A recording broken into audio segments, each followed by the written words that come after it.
the bigger. Okay. Yeah, so you can't change that, but you can move this. That's all right. Yeah. Great. Hi guys, I'm Mahi. I'm not a professional. I'm a mum, so I actually have no background in OT, speech, psychology, anything like that. But I became kind of obsessed when my son was diagnosed.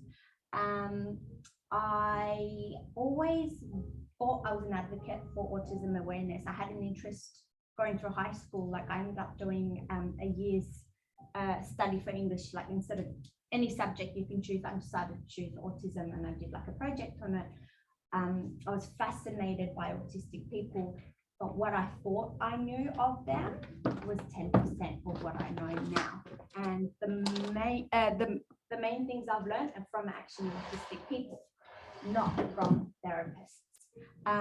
There's a lot of misinformation out there, and it is starting to change. But again, some of this stuff is theory. So some of these are theories, some are facts, some are my opinion. So just take what you agree with. I'm just hoping to just shift some mindsets around how it works. If it doesn't sit with you, obviously you don't take it on, but yeah, I'm hoping I get through to one person. Yeah. Okay. So intervention's always been about fixing the child. So my theory is it's not the autistic child that needs fixing. It's the broken lens which we see them through. So the first step to early intervention should be educating the parents about neurodiversity. And again, that goes with therapists as well, because really even psychologists aren't getting that training.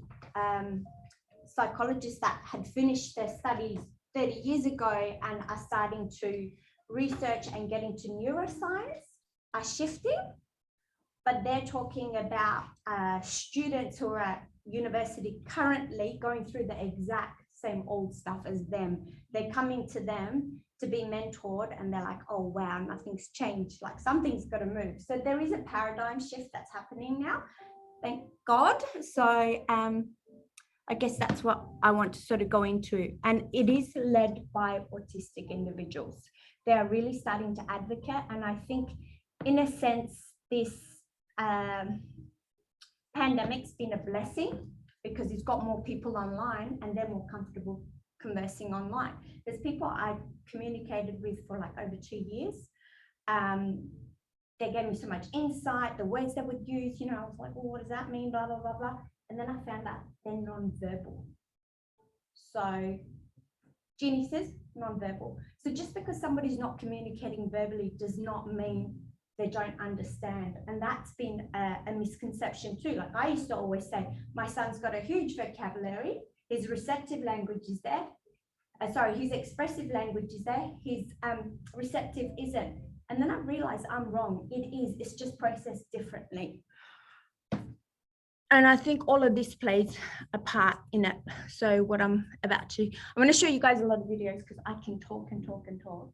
Normally I would ask people in a training session, and I don't train this, I train in cosmetics, to ask lots of questions. I like a lot of interaction, but just because there's so much to go through and I don't want to take up your time because I know you all have appointments to get to. This is a website I've made up, so I'm going to go through the website. I just sort of tweaked it last night. I don't know what I'm doing. So hopefully in a couple of weeks time, I can add more resources to it. So any section you're interested in and you want to do further research or reading yourself, you can. I'm trying to make it friendly for, you know, parents who don't have much time that want to dive into this. But I'll try and add some extra links for anyone who wants to dive into anything further. So any questions you have, people who are actually on Zoom right now as well, they can send me all those questions in an email, and I'll actually pop them without your name on the website and then answer them with links or whatever.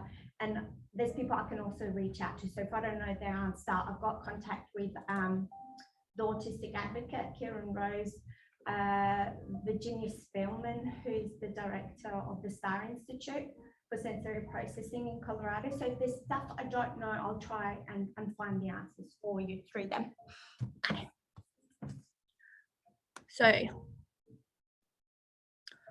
what is autism when separated from co-occurring conditions? So a lot of autistics would like to see themselves as that autism is not an illness, but it's their identity. So when they describe autism, it's different to having apraxia or having OCD or having anxiety or having ADHD. So this is just looking at autism on its own, but sometimes it does cross over with some of these things. So it can get very confusing. And then again, everyone who is autistic is quite unique in their own neurology. So this is Kieran Rose, and this is only 5 minutes, but it just explains it beautifully.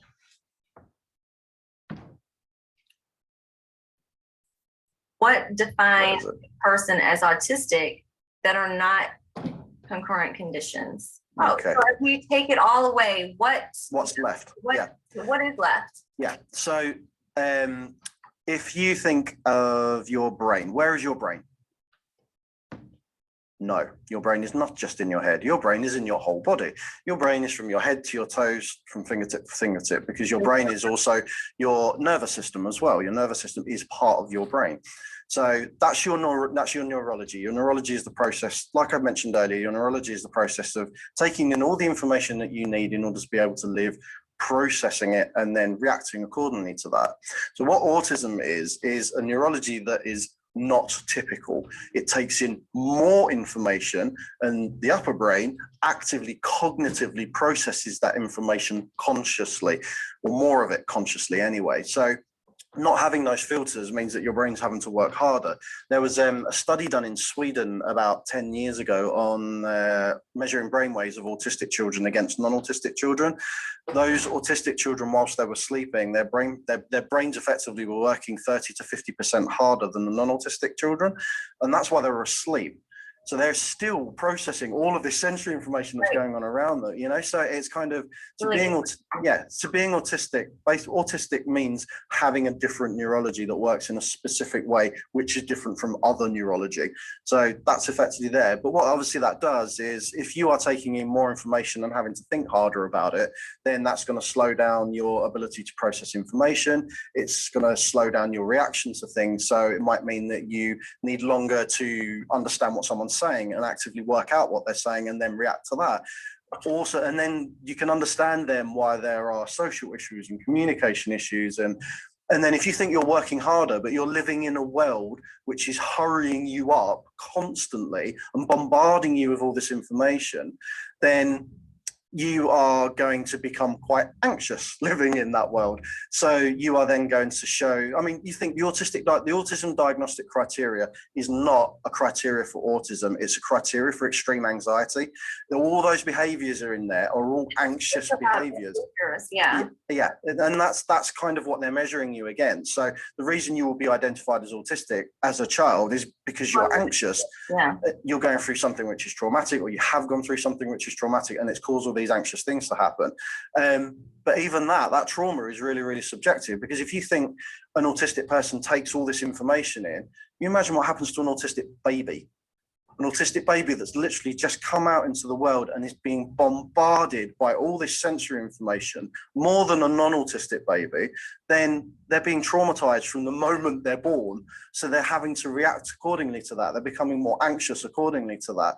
So, and then as they're growing up, they're having to fit in and conform and do all these different things.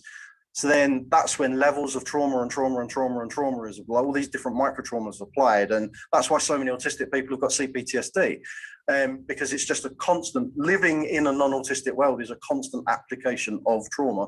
Oh, Andy Smith just found the link there for the. Thank you, Andy. So yeah, so I mean that was a really long answer to a simple question, but it's kind of, that's where the difference comes in. That's where the difference in communication, social thinking, all of those kind of rigid behaviors and repetitive behaviors, it's anxiety, and it's all those anxious behaviors that you're having to just kind of make yourself feel better by doing. When you were talking about that, I was trying to look in Dr. Prezant's Uniquely Human. We're reading that now, and he talks about the diagnosis criteria in one of the first chapters, and it says that it talks about the circular reasoning around how they diagnose autism, and which is only behaviors. But he talks about that they should be adding the inability to regulate what, the input that is coming in, and they have a hard time regulating all of that. Especially, I mean, it's understandable that if you are processing it so much differently, then you would have a hard time, regulating all of that, regulating yourself. And the older you get, especially when you are undiagnosed, even when you're just diagnosed, really, if you're not supported in the right way, the older you get, the harder it is for you to be able to regulate. You get worse at regulating, kind of thing. And we'll talk about masking and burnout in a minute, but it's kind of, that's when the inability to mask anymore kind of happens, because you just can't do it anymore, because physically you get to the point where you just crash. Right. Okay, yeah. So, does anybody know who Kieran Rose is? No. Just to give you a very quick background, he's actually autistic. He taught himself how to read at the age of 6. He had read all the Lord of the Rings books, basically. So he's a genius. He was diagnosed as an adult, I'm pretty sure, later in life. And he went into a lot of burnouts and mental health issues as a result of it, and not being supported properly. Then now he's thrown himself into research. So he works with other researchers, he writes a lot of papers, and he doesn't just advocate in his own voice, he does it for the community. So he's actually done a lot for the community. He's got some amazing courses available on his website, the Autistic Advocate website. We don't actually go into masking and burnouts today. So masking is the clinical term is called autistic camouflaging, when they pretend and try to, fit in, but they're not being true to themselves. And then that causes a burnout. But he's got courses on them that if anybody's interested, they can do through his website.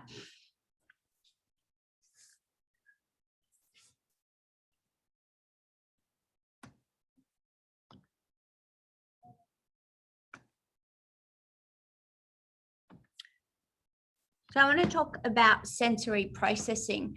I thought we had 5 senses. When my son was first diagnosed, and as you guys know, you're all in demand. It's very hard to get in to see any kind of therapist. And we were quite particular about the type of therapy that we wanted. We couldn't find anyone. Everything was a massive waiting list. He'd gone from using 7-9 word sentences to non-verbal, 5 hours a day, just ripping food out of his brother's mouth, using other ways to communicate that weren't always efficient and were harming other people.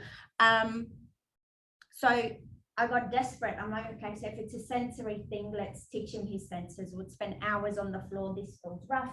This is hard. This is soft. This is smooth. Can you see that? Can you hear that? How does that sound?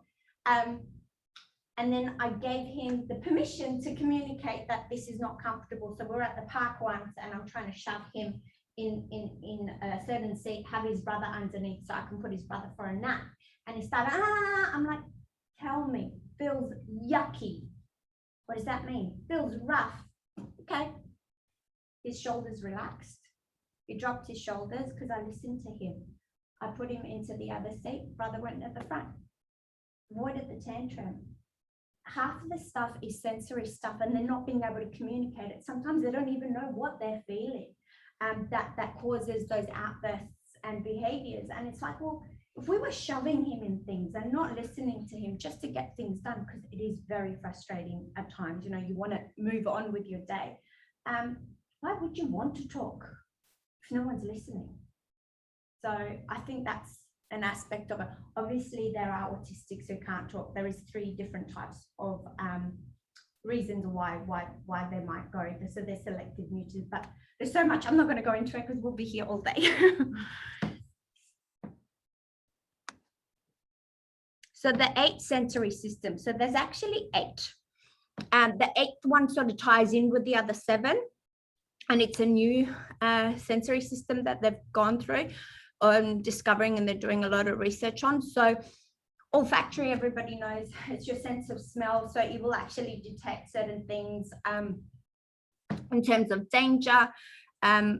It's linked to your memory. So I know from cosmetics, a certain fragrance can trigger your memory like 20 years back or 10 years back, or a specific place you've been to and things like that. So imagine somebody who is processing a scent really badly. Sometimes you don't even know why they've had a meltdown. So it could be something that's triggered that's a bad scent to them, or it's triggered a memory of a trauma that's happened, you know, months before. So then there's visual. So visually, we love to give autistic kids visuals. Most of them, yes, love it. There are some people on the spectrum that don't actually process visually. So then that would throw them off. Again, these things are very hard to figure out. So it just takes a whole team of people working together. And that's unfortunately something that's very hard to do. You know, like getting the OT to explain to the speech therapist and vice versa, it's like pulling teeth. I don't know why. And I think it's because there's so many different ideas that everybody's scared of, like going on anyone else's toes. And yeah. And then you've got tactile. So tactile is basically your touch. So it could be the feeling of things. I will go into tactile because so like tags, for example, often, you know, cut the tag off, or I don't like this. They don't even know what they're feeling. So they might not be able to say it, where some kids will say it. It feels like razor blades on their skin. It's not what we're processing. It is to that extreme. So like the sound can be quite loud. So it can be that little, and that's why some kids don't like the haircut. So that could be a mixture of the sound. And the sound is not just the sound. They're physically, some of them describe feeling pain in their spine with certain sounds, and it's not all sounds. Like some kids make the biggest loud noises, and if it's coming from them, they're aware of it. So it's that predictability of how loud it is and what is the actual sound. So some kids are bothered by the aircon, whereas they will be fine with drums bashing against their ear. So it depends. And again, that's the same with smells. So some smells, there was an autistic adult I was talking to once described that she used to say to her mum when she cooked the eggs, "I've got a headache, it's making my head feel thick." But it was just the smell of eggs, and that's how he made her feel. So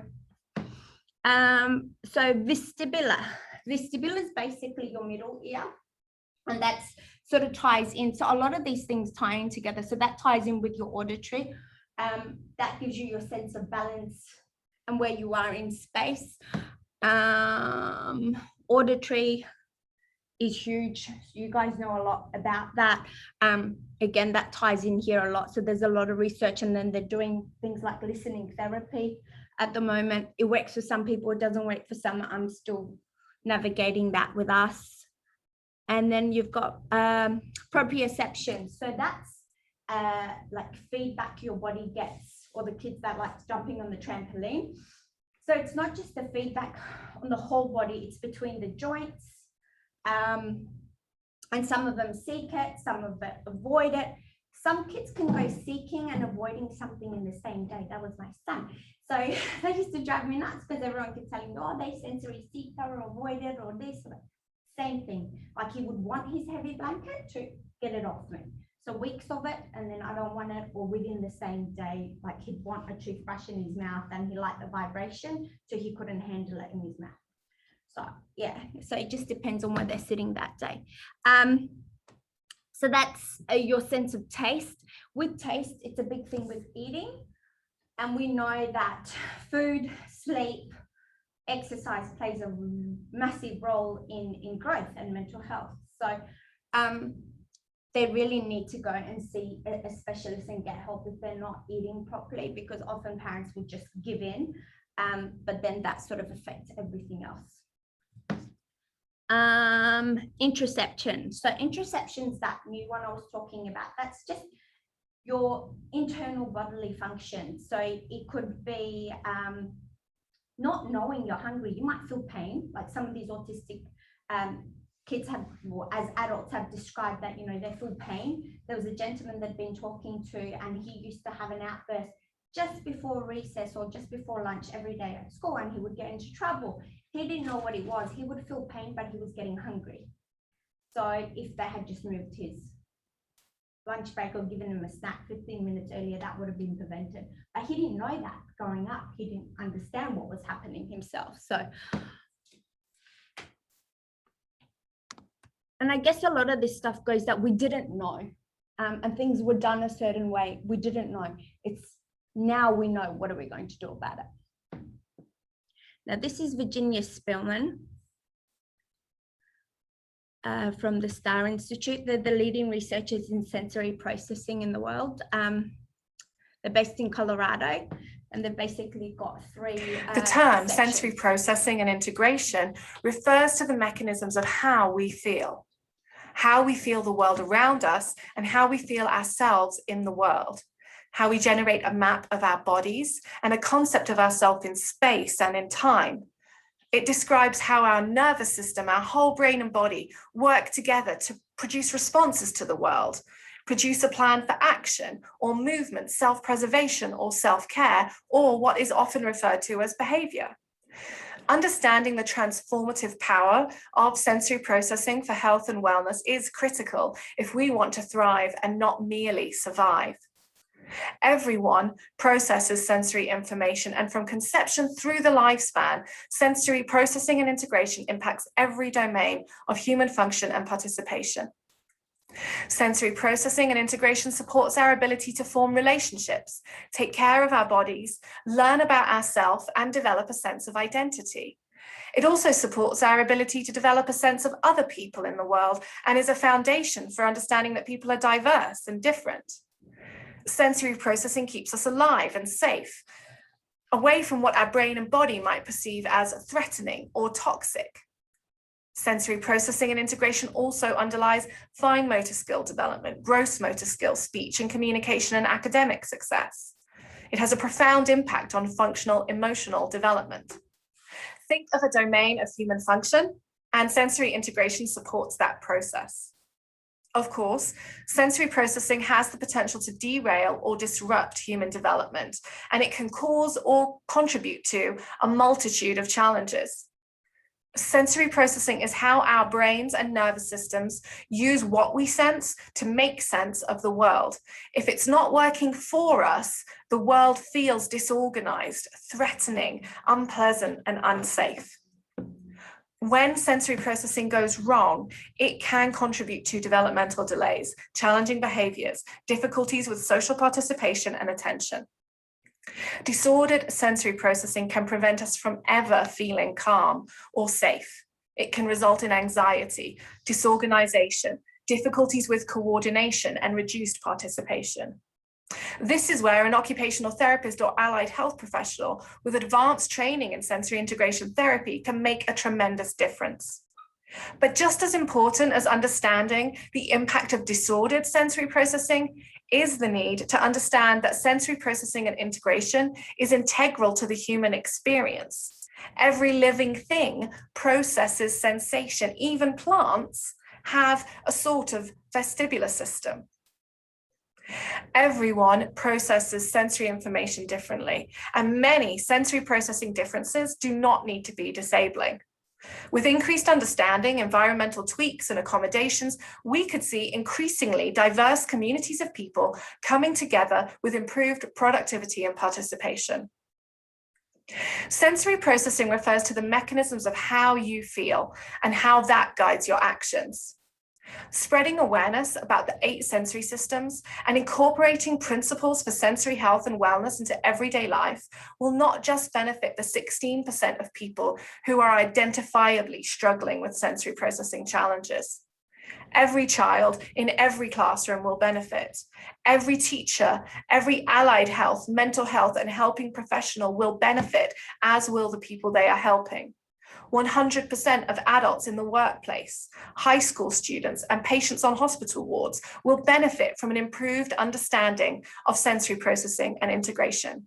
We believe this will reduce the behavior crisis in our schools, support better mental health and psychological well-being, improve infant mental health outcomes, challenge stigma, and enable people to achieve their full potential.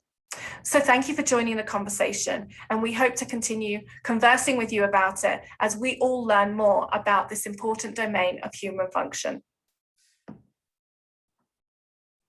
Okay, so basically we have the 8 senses, and then as an autistic person, your neurology is different to a neurotypical person.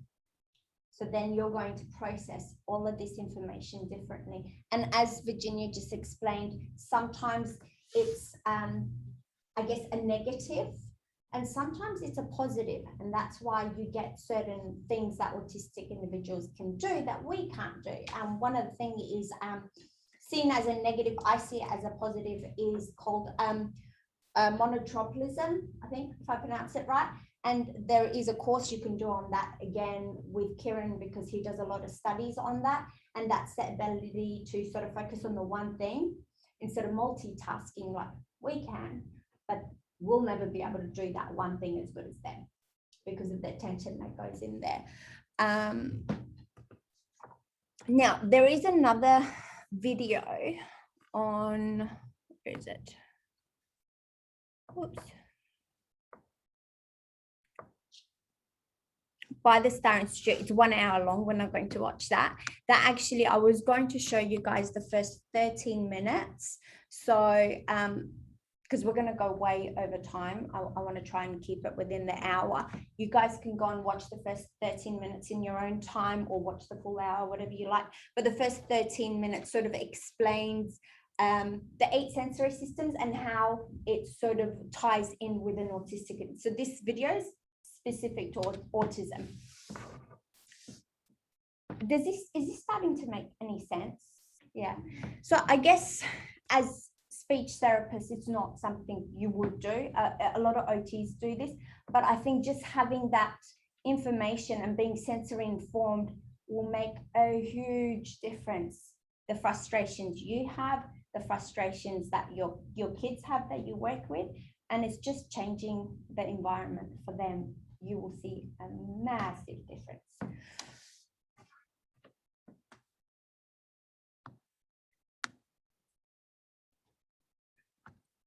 Now, I want to talk about the polyvagal theory. So I've actually dived into Dr. Daniel Siegel's parenting books often, and there was a particular book I remember taking a note down. He talks about the window of tolerance, and then, you know, that's what he calls it. The theories, the polyvagal theory. If you want to do more research, it's read Dr. Porges's work. So I was like, okay, so I took that note down. I wasn't in a place that I couldn't do all of this stuff. And then I found a psychologist who'd written a book, Dr. Mona Hook. So she's got a book called Beyond Behaviors. And she actually refers to all these sensory differences, and she refers to Dr. Porges's theory. And I was like, wow, I'm not crazy, because, you know, I keep having these ideas, but this is not my field of work. It's just, I guess, a mother's instinct or a gut feeling I was having.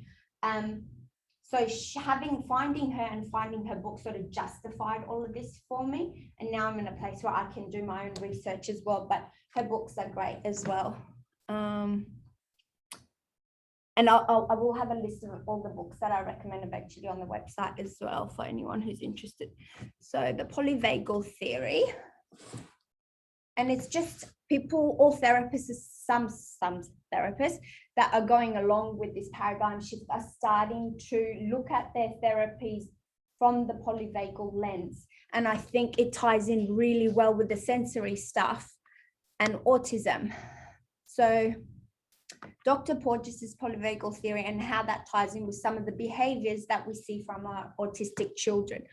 This is, I mean, autistic individuals, but I'm just talking about children, because children go through different developmental stages. So that on its own plays a role of, you know, exceeding some of this stuff.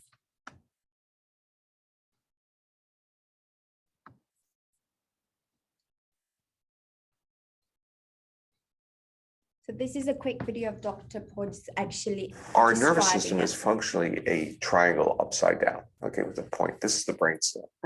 I'm talking about the circuits that are being regulated in the brainstem that regulate our underlying state, percolate information up to the brainstem, and the brainstem, it literally is transmitting that information to higher brain structures, enabling access to different brain areas. So that when we're in safe states, we can access higher cortical functions, but when we're in dangerous states, those systems turn off and we're defensive. If we think of this triangle, and each time we get higher and higher, we have greater diversity of expression and outcome. So I'm talking about basically 3 states that provide a neural platform for great diversity of expression. If you are in a constant dangerous environment, your nervous system is going to find it difficult to detect safety. So if it can't detect safety, it's going to be in the state of more fight, flight, a low threshold to react. And when you're in that state, you're going to misread other people's cues. So you're more likely to see neutral faces as being aggressive. You're more likely to see fearful faces as if they were angry. So you can really confound difficult relationships. So you won't be able to use people to self-regulate. They'll become threatening and reactive. So if you have a history in which there is no experiences of using people to regulate in a very pro-social positive way, people will then become threatening or damaging to you. And what I always want to emphasize is that the social interactional behavior is a neural exercise. It's a neural exercise of using newer mammalian structures, since it's evolutionary newer structures, to inhibit very primitive defensive systems. So if we feel that we're in safe environments, we'll use our face, we'll use the intonation of our voice, and we'll negotiate a relationship or maintain safety by doing that. And this is what friends do, this is what lovers do, this is what supposedly teachers are supposed to do and therapists, right? If we're a little bit in a more dangerous situation, like a novel environment, we don't know anything about it, we'll go into another physiological state to support fight or flight mobilization behaviors. And if we can fight or flee, get away from something, then we've actually negotiated that danger. But what if we can't get away from the danger? What if we're held down or we're in a confined environment? What if we're trapped in a car or a plane or in a bathroom and someone is now going to hurt us? The possibility is that we could trigger a third circuit, which shuts us down. And it's that shutdown circuit that makes it so important in understanding trauma. And the polyvagal theory articulates that shutdown circuit. Well, I just want to quickly touch base on this. So everyone's heard of fight or flight, but the shutdown that he talks about is actually far more dangerous. And that is something that you see with a lot of our kids. And what will happen is there will be masking. They want to fit in. So at school, they appear to be doing perfectly fine. And the teachers will say they've had a great day, but towards the end of the day, they shut down. So they're not disruptive to the class. They're not calling out. They're not throwing tables. Does it bother the teacher when they've got 20 kids to worry about? No, that's perfect. But the teacher doesn't realize this kid's beyond distress now. So that child's not taking any information in. That child comes into the car, safe place, explodes. Goes home, explodes. And they need to do that. And the more therapists and the education system understands this, because they don't, the easier life will become for these kids. Because, and saddest thing is some of them don't even have a safe place when they get home. They're not allowed to explode. They're not allowed to stim. They're not allowed to do anything to relieve. So it's just, and that's just heartbreaking. But again, I don't think it's bad teachers or bad parents. They just don't know any better. We're all doing the best we can from what we've known or been taught out of life. So it's about talking to people about this and try and make a difference. most other theoretical models of trauma and what people would call stress disorders only talk about a fight-flight system. Okay, so that's the the core of what I would tell a person about the Uh-huh. polyvagal theory. And the second component of that core is that these responses are not voluntary. Our nervous system is picking up information in the environment and evaluating that information, not on a cognitive level, but on a subconscious, we want to bring back that term, but on a neurobiological level, where we're picking up features of risk or danger. And our nervous system puts us into those different states. And we can become aware of that because when we're in certain environments, we may feel our heart pounding. And we may ask the question, why is my heart pounding? And then you'll say, well, something in the environment must have triggered it. But often we don't know the cues that trigger these things. So the point that I want to make is first that the polyvagal theory provides us with an understanding of three neural circuits that support different types of behavior. One is social engagement behaviors in safe environments. The other is fight, flight, and mobilization behaviors. And the third one is really a shutting down, a second level of defense. So his polyvagal theory is not for autistic people, it's for the human neurology, but you can sort of, once you get it, and then you get the sensory thing, it just makes a lot of sense of some of the behaviors you see from my kids. Now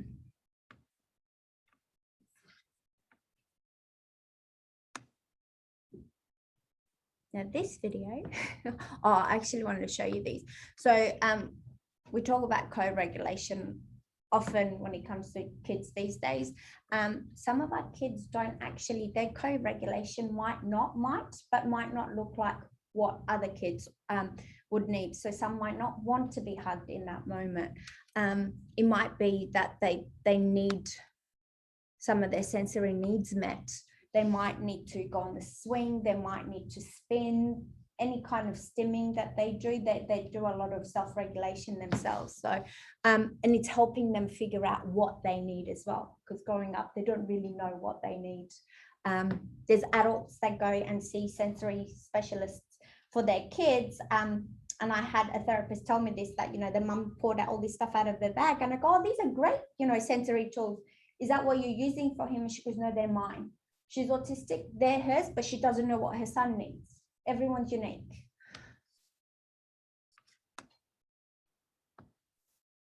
This explains it a lot easier. So this is how the polyvagal theory and trauma. So I'm basically saying, Over half of us have a chronic disorder such as high blood pressure or autoimmune disease. Rates of anxiety, depression, PTSD, and addiction are skyrocketing. Why? The roots of these issues and more can often be traced to trauma, adverse childhood experiences, chronic stress, and ultimately, nervous system dysregulation. Meet your autonomic nervous system. Let's call it ANS. ANS takes care of a lot of your automatic functions, like your heartbeat, digestion, and body temperature. ANS also manages your survival and stress response, working to keep you alive when your life is in danger. ANS functions as our built-in detection system, constantly scanning our environment for cues of safety and cues of danger. As ANS scans the environment, it has three general responses or states. Safe. You feel calm, relaxed, and connected to those around you. Mobilized.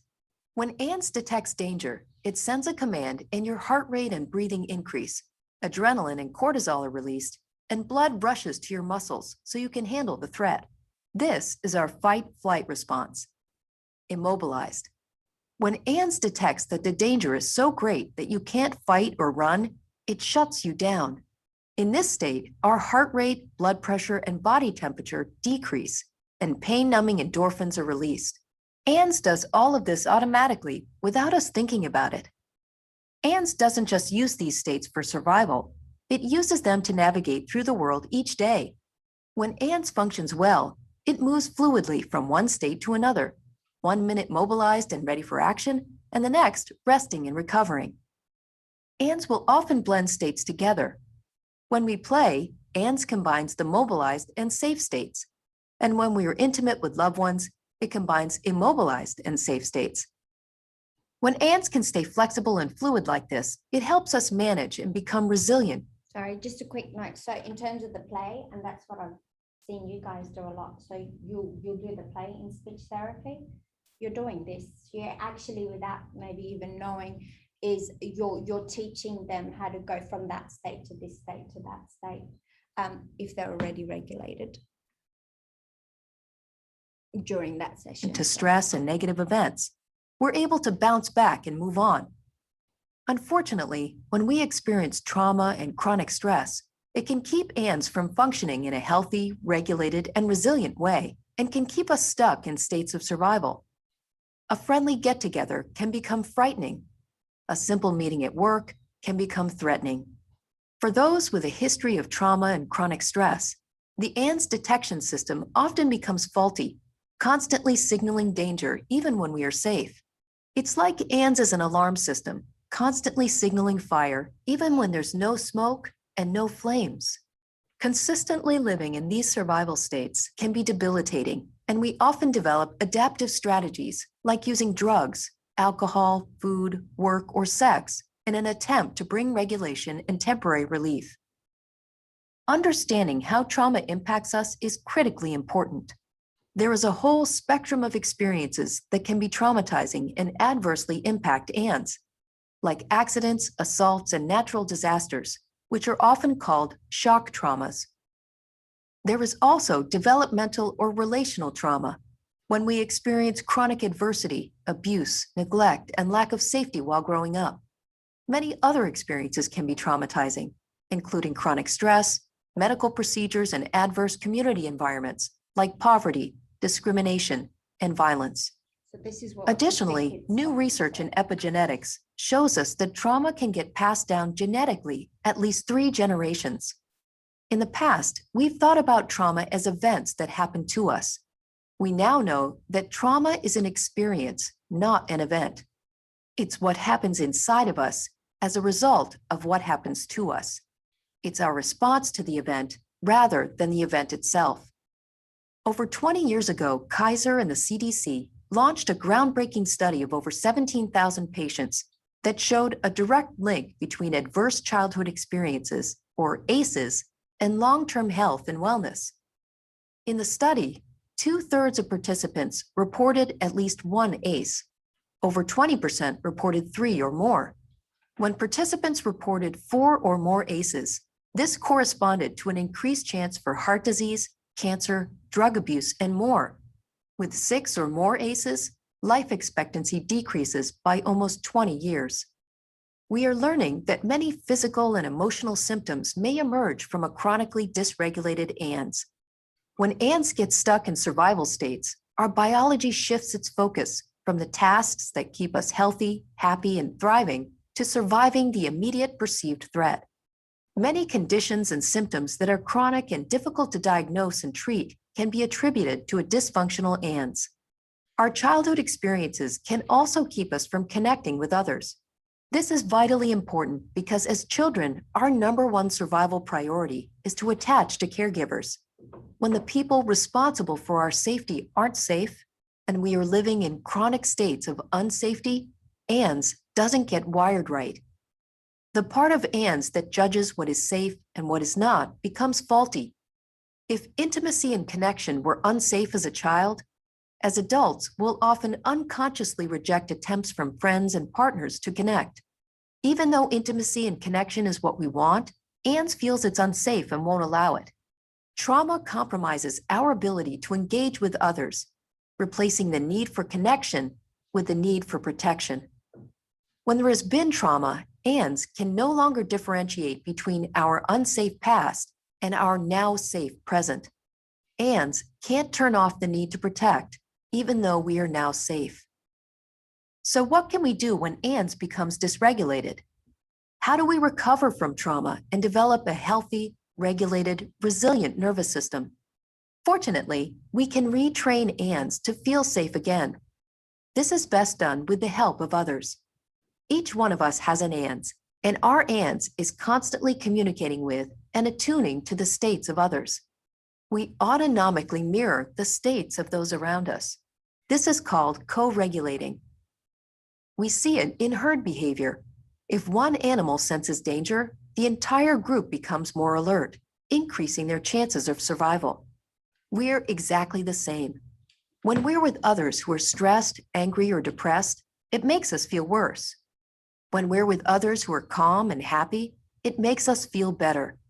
Connecting with others who are safe, attuned, and present is the best way to restore a healthy ANS. For those struggling to recover from the impacts of trauma, there is an emerging field of innovative clinical therapies that have been developed to reestablish safety and regulation to ANS. We're also learning that many of the activities we intuitively know make us feel better, like spending time in nature, practicing yoga, dancing, helping others, and more, can help ANS become more regulated and resilient. Healing from trauma and finding release from being stuck living in survival states comes as ANS becomes regulated, increases its capacity for resilience, and regains its flexibility. It's not about being calm all the time or mobilized all the time. It's about having a flexible and resilient nervous system that can accurately assess safety and danger and responds appropriately. We're truly resilient when we can fluidly move from one state to another. For those living with the impacts of trauma and chronic stress, becoming unstuck is like beginning a new life. For the rest of us, understanding how our nervous system states guide our behavior can help us become happier, healthier, and more empathetic human beings. Collectively, we have an epidemic of social issues that are rooted in trauma. If we can do the work to heal past traumas and build healthy, regulated nervous systems as individuals, families, and communities, we can end the cycles that continue to reinforce our greatest challenges and create a safer, vibrant, and more connected world. So in terms of fixing the ANS and having that fluency to be able to go from this to that, with the autistic children, that the OTs often refer to that, I don't know if you've seen in reports, as their arousal band. Some of them, their arousal band sits in fight and flight all the time, or it sits in that shutdown. You want them to sit here and not be narrow. You want it to be wider. That's what they mean. So they can sort of do that. And that's what they do through a lot of play and sensory activities. So it might not be yoga for them. It might not be at the park. It might be talking about their special interest. That calms their nervous system. The less dysregulated my son is, the less you hear him talking about the solar system. But when he does it, we try to let him do it. It's what calms him, so why not?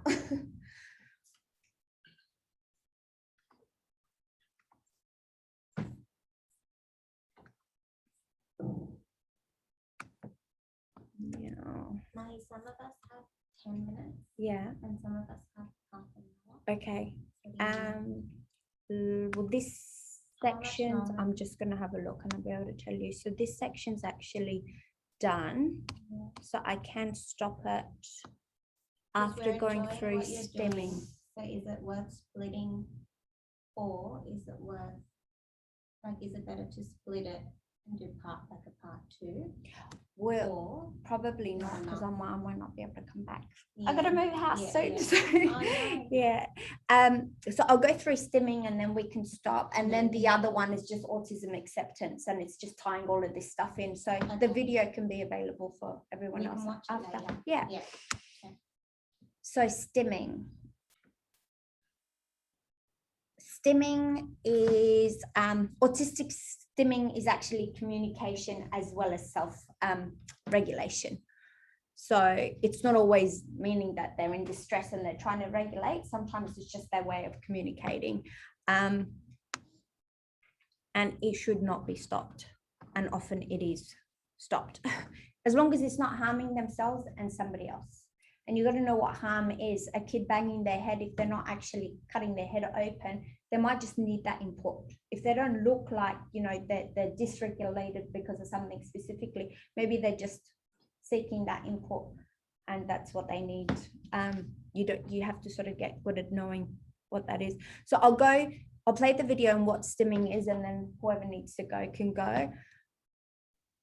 And then there's a second video, you can watch it yourself, or watch this. Do you shake your leg later. when you're sitting? Have you been We told all you fidget too much? chances are you've engaged in a type of stimming. You may even be doing it right now, but it's much more complex than you might realize. Let's dive in. Stimming is short for self-stimulation.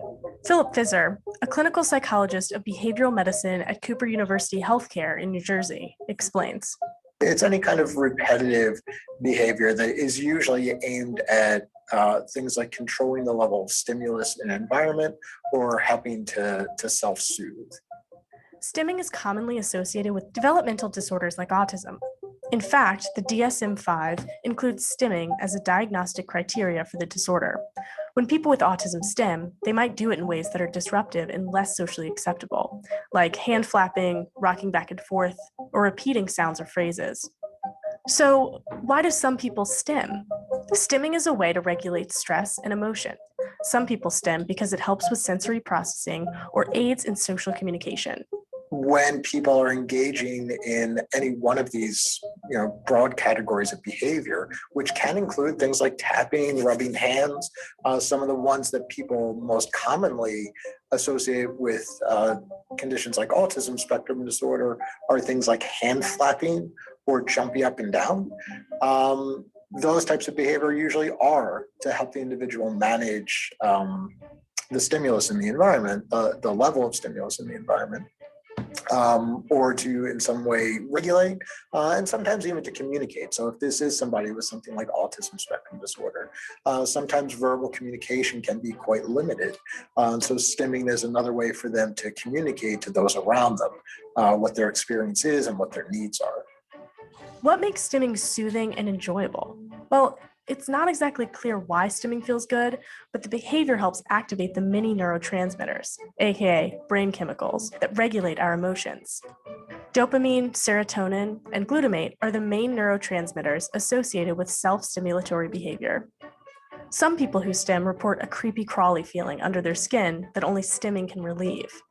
Engaging in stimming offers relief and pleasure, but it could also be reinforcing the stimming behavior, creating a cycle. In the past, people who stim used to be encouraged to unlearn the behavior, sometimes with the help of therapy and/or medication. These days, most clinicians have started to accept stimming and believe it doesn't need to be restricted if it isn't causing harm. So whereas historically treatment has been very much focused on let's extinguish, now it's let's help a person understand the function, let's help them build the insight into what the function is. And if they can continue to do it and do it safely and it's, achieving something positive for them, then great. We're trying to really make this push toward education to let people know what stimming is, why it occurs, and that it should be accepted as it is, rather than extinguished when it's not doing any harm.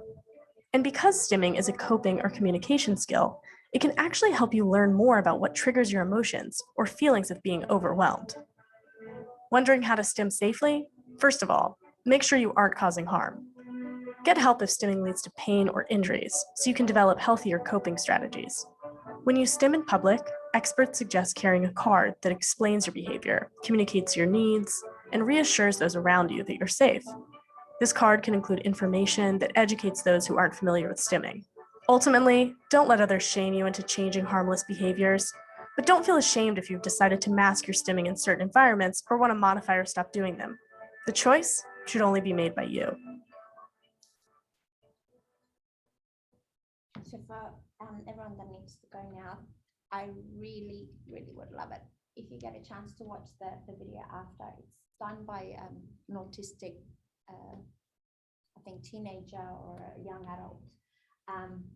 She's obviously finding about her own autism, so she refers to it as 5 senses instead of 8. So she's starting to dive into it, but her video's got like graphs, and it just sort of explains what her coming out with the stimming has done to her. What's her name? I don't know. I found the video. It's on here. Coloured hair? I think so, blonde.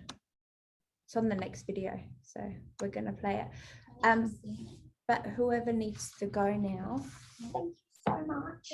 I really appreciate this, and I can't believe the lady lets me come and do this because so many people are closed to this, and it's just I got so excited when she said I could come and do this, and she asked me to. So, yeah.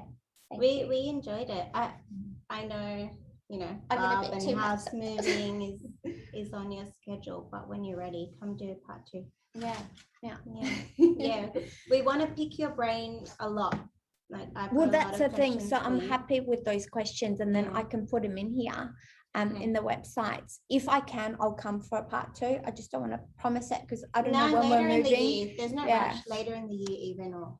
But I will finish this because it's not. So whoever needs to go can go, and then we'll do Does this, and anyone then need to there's go? just acceptance. Mine's outside.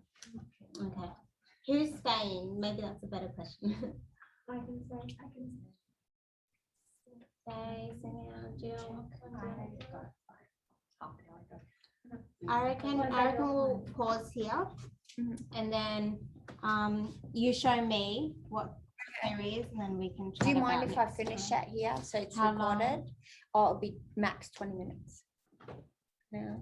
You'll have kids coming, running Oh, yeah. through the corridors. And Okay, so I won't think of this video. Let's do.